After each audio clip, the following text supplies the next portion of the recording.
So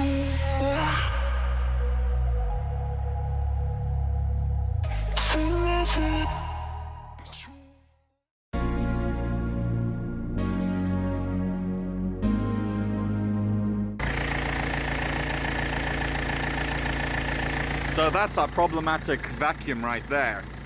The other BMW was close on 600, where here we're kind of hovering at about 150. Now, I don't know if you can hear it over the engine, but there's a lot of hissing over here near the brake booster itself. So if I take this line off,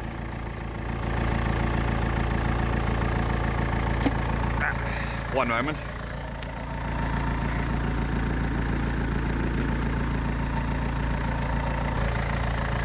Now that's disconnected, we got no vacuum. So I'll plug with my finger.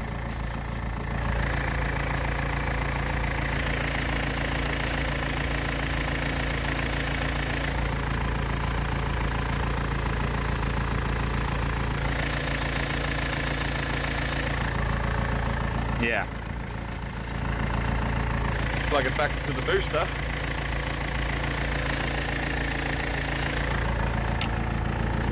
Yeah, there's something wrong with the booster. It's got a leak. Looks like the diaphragm or something inside might have gone.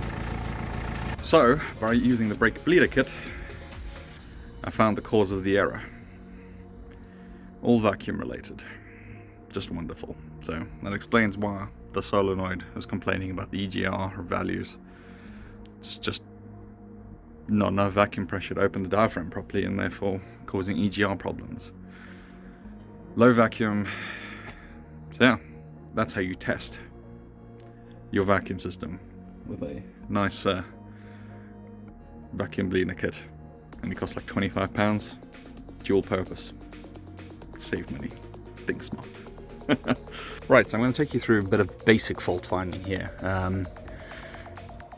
Before going ahead and starting up the engine and finding a source of vacuum leak there.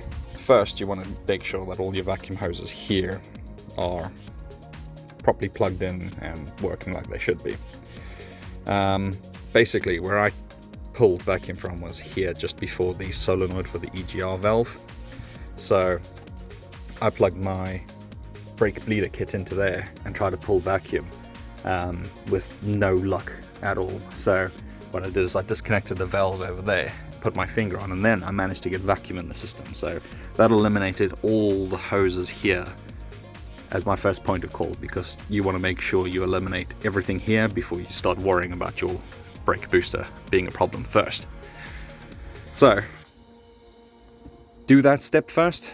It'll probably save you a lot of headache, and you'll be able to hear the hissing sound, if there is one, from any sort of pipe here, while you've got that valve plugged obviously first, because it takes a very long time to manually get enough pressure into a brake booster. I did it on my identical 320D there, and it took a very long time.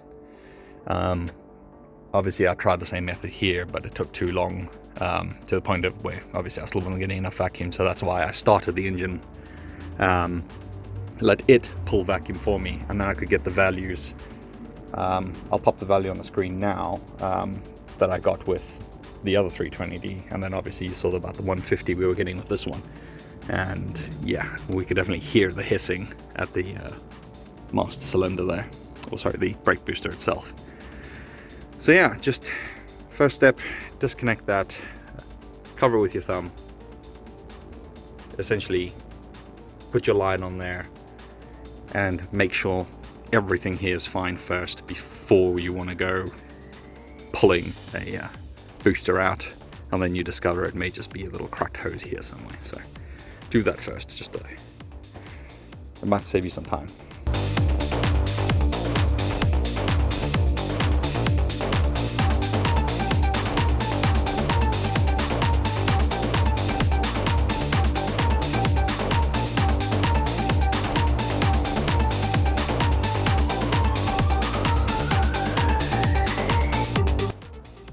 Well, I'm not sure if that struggle translated on camera, but it was tight enough to get especially that bolt down there off, and then this fitting here. I mean, not corroded or anything, it's just a pain in the butt. And then obviously you gotta move this pipe enough out of the way so you can get the master cylinder out, and then obviously all the pipes like to just stay stuck on all the fittings because, well, hey, they haven't moved in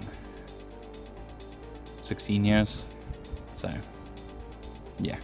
Right, in the interior you've got to undo 3 T20 bolts there, pulls down a panel here, and by the looks of things we've got 1 and 2 bolts.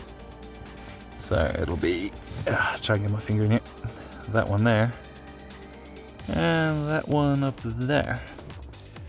Note to everyone, don't forget to take out, sorry, gotta really try to fit in here, this little pin over here, this little guy right here,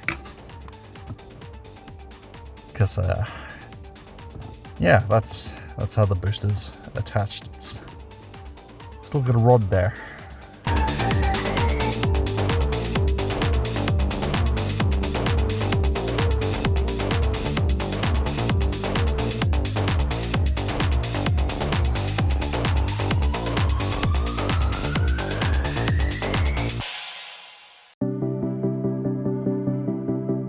Right, and that's our booster removed. As you can see, I had to take the entire ABS pump out as well, which was a great deal of fun.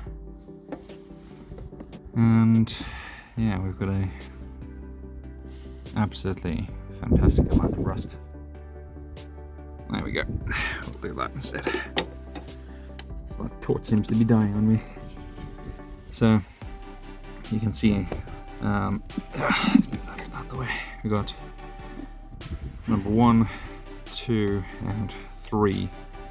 You've got to remove in order to unbolt the ABS pump. Obviously, you've got to get the connector out first in order to see that one, and then you've got to get these 4 lines off here, and then you can eventually pull out your rusty. Look at all this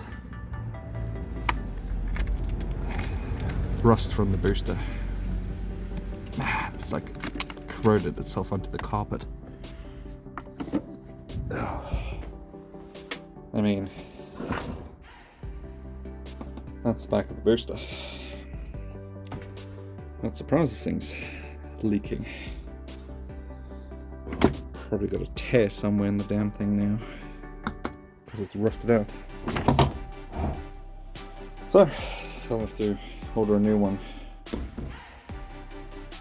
Fun. Well, that explains our terrible vacuum leak and our engine check codes, because this little guy here wasn't getting the correct vacuum, so I couldn't open the diaphragm for the EGR. Ridiculous how it's all tied in, but there you go.